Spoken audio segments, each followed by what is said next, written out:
day 2. So, I'll be honest, I've had a heck of a long day. So, I'm going to try to do 30 minutes instead of an hour because I'm just tired and I kind of just want to get in my jammies and go to bed and read a book. That helps me relax. I've got students in the morning as well that I'm teaching, so we'll see. But continuing on from yesterday, this election is going. It's not really going. It's ridiculous. It's still counting. Apparently, Georgia is recounting because the margin for Biden and Trump was less than 0.5%. So what they want to do is make sure that there's a big enough margin to say A1 or B1. And the fact that they're recounting makes me suspect that Biden won by that 0.5 and Trump and his fans are not happy. But we'll see. I don't know. I was a bit suspicious about why it would take so long to count, but then I keep remembering they have about 360 million people in America, all 50 states. There's so much land, so many different places you have to get all of the votes from. Counting it is just a crazy amount of work. But yeah, it's still a bit ongoing, still a bit weird. And lockdown 2.0, like I said, this is day 2. Although apparently the furlough scheme is going to be until March, despite the fact that they said they're gonna that the lockdown's only until 2nd of December. So suspect that they are going to try to keep us home for a bit longer. I'm not actually against it. Like, staying home during the winter is not bad. Like, it's cold, it's dark, it's windy. People are letting off annoying fireworks all the time. I don't know why people would want to go outside.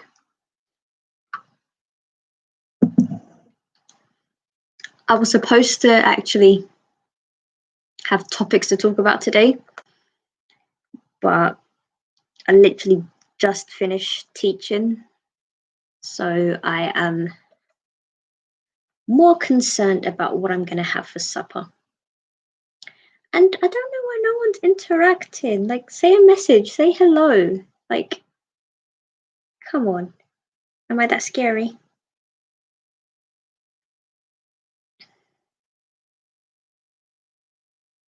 But yeah, I don't know. There's not much really going on. It's a Friday in lockdown.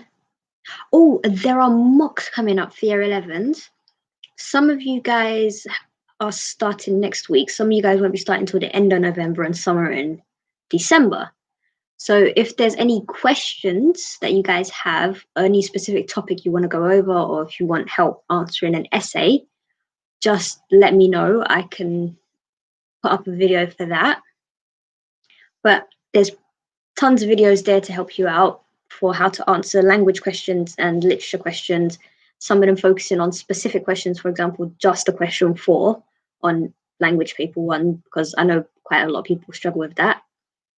Or looking at how to answer poetry questions, because people are like, how do I do that? Especially now since some of your schools have dropped poetry, but others haven't. So it's a bit weird this year for you guys. It's not really fair, but you guys are going to make do with whatever you have, aren't you? You're quite resilient. But yeah, so mocks are coming up. So if you do have questions of any of the things that are not on my channel already, just let me know. I've had a couple people send me emails of checking through essays. I can do that if you're okay with waiting 2 to 3 days.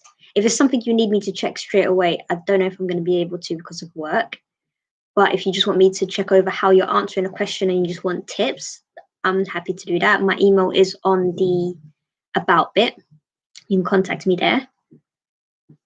But yeah, A lot of people have been asking me about the unseen poetry and how to answer that. But unseen poetry is actually surprisingly easy. So if you don't know what it is, it's unseen poetry is they give you 2 poems that you have not theoretically ever seen before, and it's in 2 sections. So the first section is going to be 24-mark question, where you need to look at the poem and answer a specific question on that poem, and they want a full essay with like an introduction, paragraphs, and a conclusion. And that's 24 marks. You don't have to annotate the poem as if you're doing your anthology where you just put everything and the kitchen sink in. You only need to find points that will answer the question for you, because remember, it's timed. Whereas for the second part of the question, it's worth 8 marks, and they give you the second poem as well. And what you need to do for that is you do a comparison. So they'll say, how did the 2 writers show blank? And it's only worth 8 marks, so you don't need an introduction. You can go straight into it and you find 2 to 4 points of how they do it.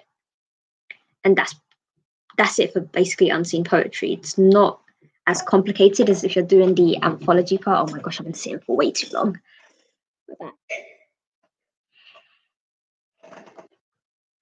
But yeah, so that is the unseen poetry.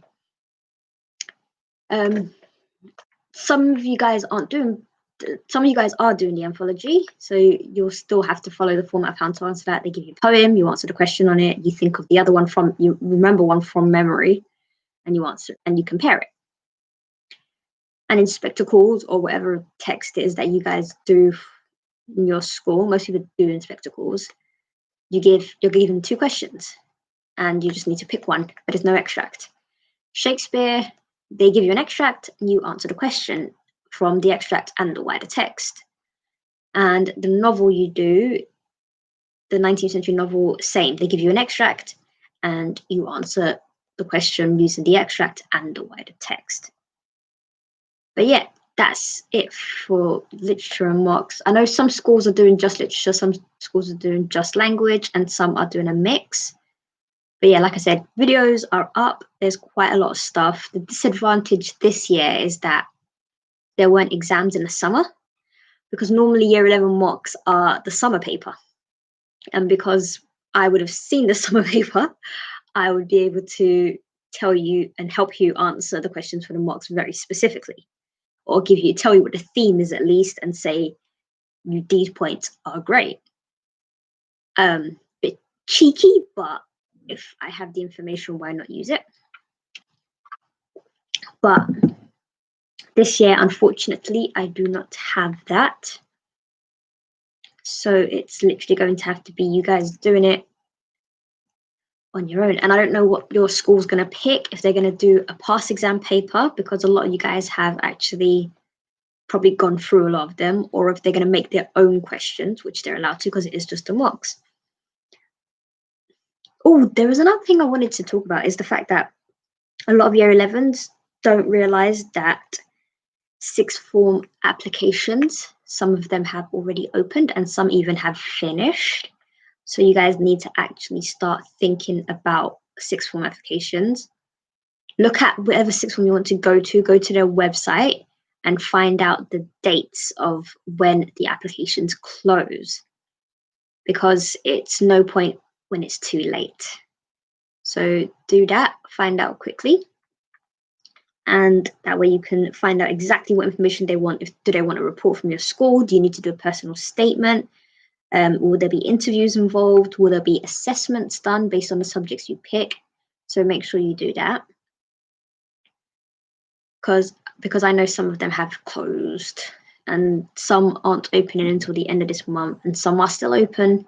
So it's a mix. I don't know which sixth form you guys want to go to, so make sure you just check, get it out of the way, apply it ASAP so you don't have to stress about it and it won't coincide with your mocks. What else? There's quite a few tips I wanted to say. Color coding.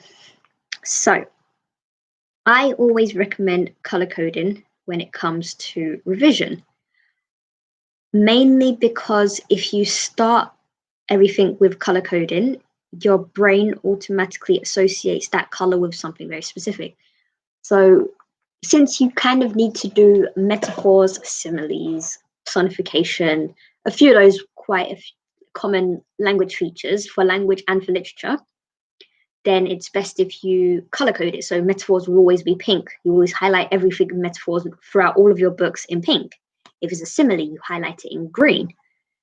If it's a personification, you'll highlight it in blue. That way, anytime you're looking through your revision notes, your brain will automatically associate that color to that linguistic feature, which will help you revise.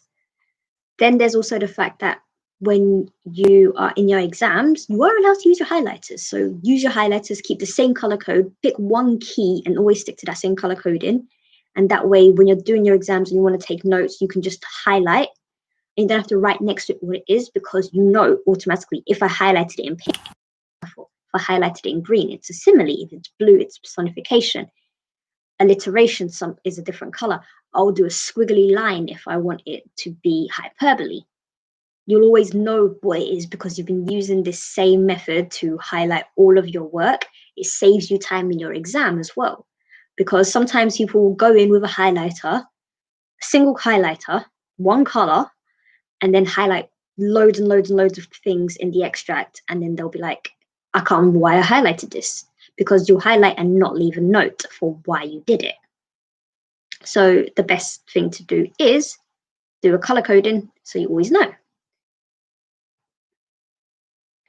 Color coding is quite fun. Okay, now that I've kind of done my responsibility as Miss Teacher, we can go back to wonderful ramblings of waffling of let's look at the news and see what nonsense is going on in the world. Like, I can't believe I spent a whole hour yesterday just waffling. It literally was just waffling. I can't even say it was anything of note or worth. It was just me going on and on and on and on. Like, it was so bad, I don't think I've gone back to rewatch it. Like, I can't be asked. But yes, so I opened the news, and the first thing that is Joe Biden will address the nation tonight as he closes in on victory. But Trump is saying the election is still not over. I am honestly not surprised. I have a feeling he's going to kick up the biggest fuss when he's told to leave. He won't move out. He won't go. He's going to sue. He's going to go on TV. He's going to throw out the wildest claims. Then he's going to influence a bunch of people who support him, and they're going to think, oh my gosh, he's telling the truth. He's right. We trust him. There's going to be a bit of a brouhaha. Trump is refusing the results, claiming he's the victim of a nationwide conspiracy to out him from the White House. Yes, of course, because he lost, there must be a conspiracy by everybody that's against him. Like, honestly, sometimes I actually think back on this year and think, is this an actual year that has happened to real life people, or is this something that is just not true? It's just beyond ridiculous. Like, absolutely beyond ridiculous.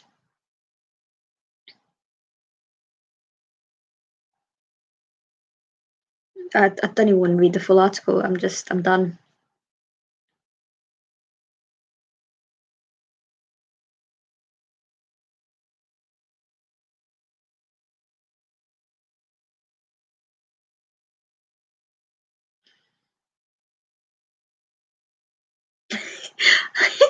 Trump's team is struggling to decide who will tell him he lost election. So a room full of adults are like, I'm not telling him, you do it. No, I'm not doing it, you do it. It's no.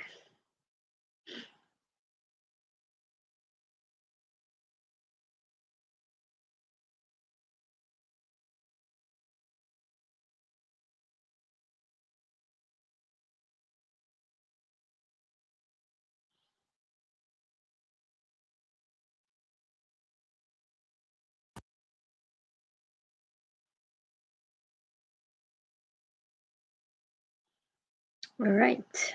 I don't want to even look at the numbers. Like the official UK's official number of daily cases, it drops. So it's dropped with only 23,287 cases, down 5%, and 355 more deaths.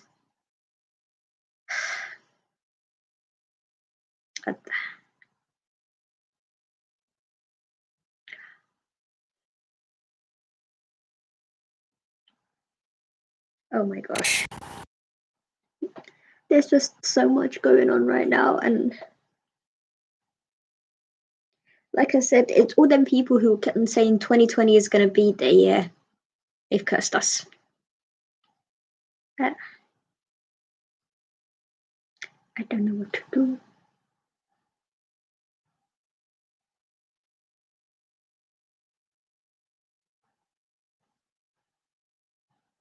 Oh, by the way, I haven't frozen. I was literally just, there was no hiccup. Yeah, for someone who teaches English, I seem to be at a loss for words this year. Quite a lot.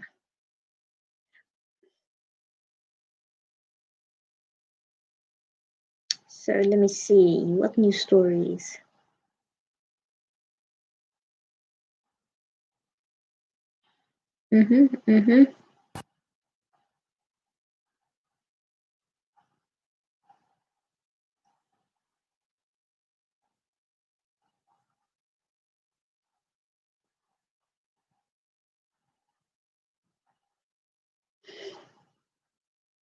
It's all weird stories, and some I can't actually say because I don't want to get demonetized.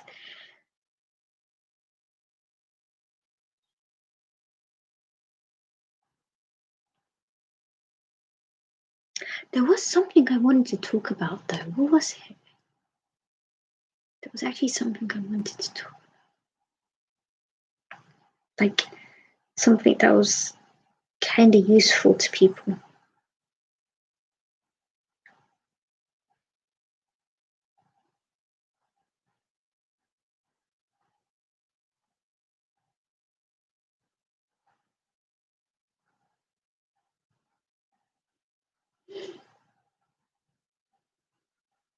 There were so many things I wanted to say.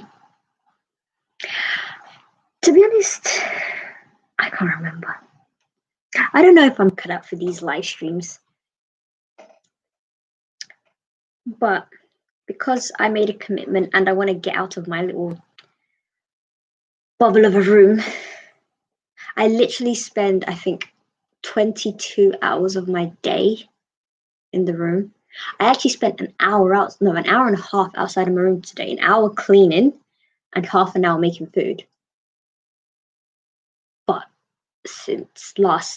yeah, I've spent the rest of the time in this room. After this, I'm gonna go downstairs and what should I eat? I had a spicy bean burger for lunch with chips that I made. It was pretty tasty. Spicier than I planned. But what should I eat? Should I have breakfast for dinner again? I'm really craving. Oh, we have choco shreddies. I'm gonna eat those.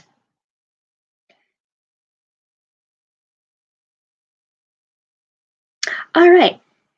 Driving test. This was the other thing that people wanted to know about. Do it. Do it as soon as you can, even if you don't have a car. Put yourself down as a second driver. Build up your presence on insurance websites so that they know if you're, because you're even a second driver, it's going to build up your information. They're going to know who you are. They're going to know how long you've had your license for. So it's going to make it easier for you when you're actually able to afford your own car to lower your insurance. Because I know a girl who has a car, and because she's only 21, they are trying to be absolutely meanie poos and say that her insurance should be 3 or 4,000, like some stupid amount of money, like way more than the car is actually worth at the moment. I think she said it was way more, but yeah, still stupid amount of money to pay. I was complaining about having to pay 800, and that's for me and 2 other people on my car. I really should drive more, but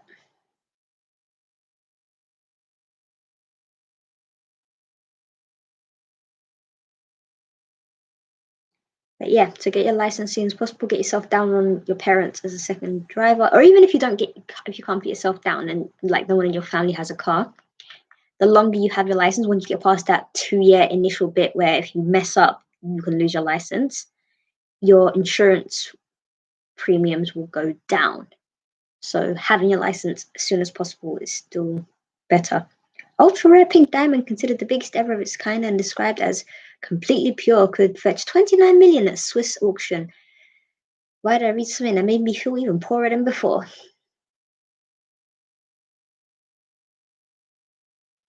That just.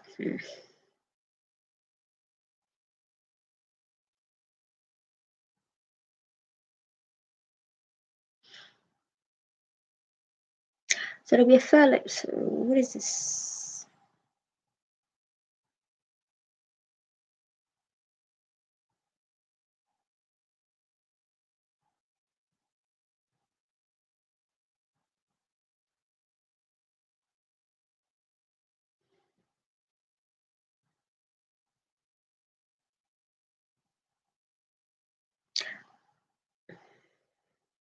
Oh my gosh.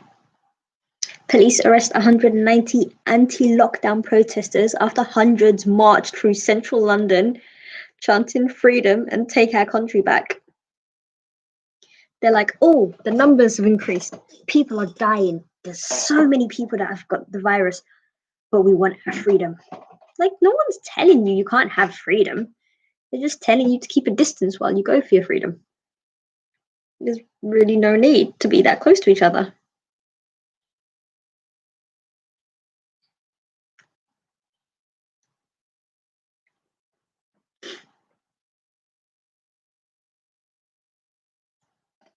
To be honest, even if it wasn't a pandemic, I'm still not the sort of person that would want to go outside.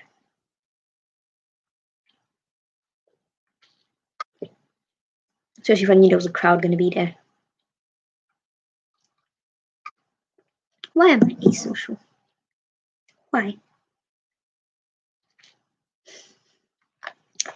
Police raid birthday party where 60 guests paid to buy booze and find card machine and wads of cash stuffed in drawers. Organisers are hit with a £10,000 fine. Why are people still risking their lives just to go to parties? Like, if you want to hang out with your friends, be discreet. Hang out with a few of your friends. Not that I'm advocating breaking the rules, but why would you risk getting sick and a bunch of other people sick by going to an illegal party? Like,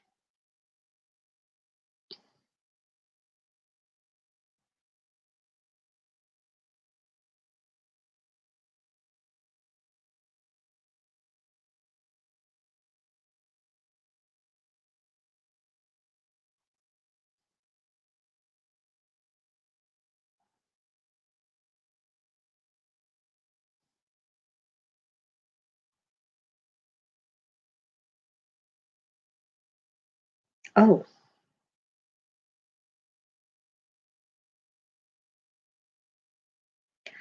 oh. Moment a terrified teacher is grabbed from behind by robbers during online class on Zoom. And then the pupils call the police in Brazil. Imagine I'm doing an online lesson and someone breaks into my house. The good news is that my desk is next is with the wall behind me, so no one can come up behind me. I was actually in a lesson. It was a class lesson, and this one kid tried that dumb joke where he goes, "Oh, who's behind you?" And I was like, "You do realize that only works if your back isn't to a wall." And it was one of the most mind-numbing, ridiculous things I'd ever had to encounter as a teacher. Like, I get they want to do pranks, I get they want to do jokes, fair enough, but I have a wall behind me. How are you going to try do a prank and say what's behind you when it's a wall? Like,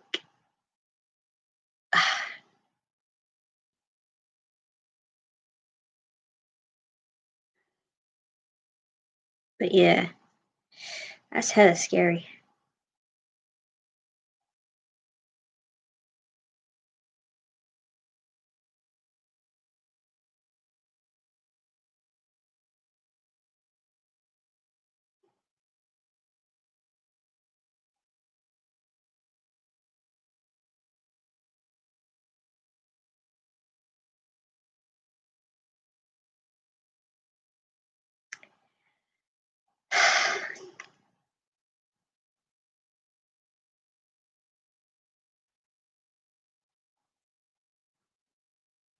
But yeah, I'll try and be a bit more lively tomorrow, and I'll try and come with actual like topics to talk about and things to do. I was thinking that while I might do a live stream and game at the same time. That way I can at least have fun and you guys can see me build my city. Yes. That's actually a very good idea. I'll do that. Yes, I will game. All right, the game I like to play is called Zeus, Master of Olympus. It's a really, really old PC game. It's older than most of my students. It's actually from 2002. But the reason I like playing it is because it's a challenge. No matter how many times you play it, you can never predict what's going to happen. Like, you know, there's certain things that are going to happen within it. You have this task, and this task, but you don't know what's going to happen game to game because it depends on how well you play or how badly you play. So yeah, I think I'll do that. I'll play Zeus, start off the city, and then you guys can help me build it and watch me build it as I go along. It'll be quite fun. It'll be fun for me anyway. And it'll be a bit better than having to sit here and watch this absolute farce of an election.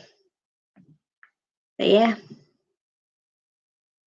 But this is the end. I'm gonna stop now. I know this one was not as entertaining as yesterday. You'd think on a Friday night I'd have a bit more energy, but it's the end of the week and I just want to sleep.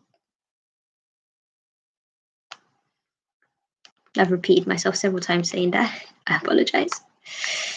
All right, so that's for today. 30 minutes only.